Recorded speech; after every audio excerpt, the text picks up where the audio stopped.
PDF చదివితే సరిపోతుందా?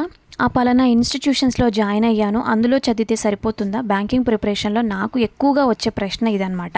అక్క మీరు పెట్టిన పీడిఎఫ్ ఒక్కటే చదివితే ఎగ్జామ్‌కి సరిపోతుందా అని ఈ ప్రశ్న చాలామంది నన్ను అడుగుతున్నారు.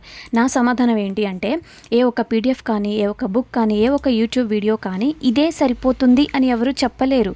మీరు నేను చెప్పేటప్పుడు ఈ పీడిఎఫ్ షేర్ చేయడం వెనక నా మెయిన్ ఇంటెన్షన్ ఏంటి అంటే, మీకు ఒక మంచి కంటెంట్, ఒక మంచి సోర్స్ ఇవ్వడం.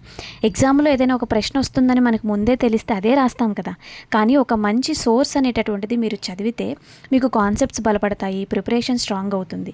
సో ఇది సరిపోతుందా అని మీరు నన్ను అడగడం కంటే నేను పంపించిన వాటిని మీకు ఎంత బాగా యూజ్ అవుతున్నాయి, మీరు ఎంత బాగా అర్థం చేసుకున్నారు అని మిమ్మల్ని మీరు ప్రశ్నించుకోండి. సో నేను షేర్ చేసే ప్రతి పీడిఎఫ్, ప్రతి వీడియో మీ ప్రిపరేషన్కి ఒక మంచి వాల్యూ యాడ్ చేయడానికి పంపిస్తున్నా. మిగతాదంతా కూడా మీ కన్సిస్టెన్సీ, రివిజన్, ప్రాక్టీస్ మీద డిపెండ్ అయి ఉంటుంది. All the best. సోర్స్ పర్ఫెక్ట్గా ఉండాల్సిన అవసరం లేదు, కానీ మీరు ఆ సోర్స్ని ఎలా చదువుతున్నారు అనేదే సెలక్షన్ని డిసైడ్ చేస్తుంది.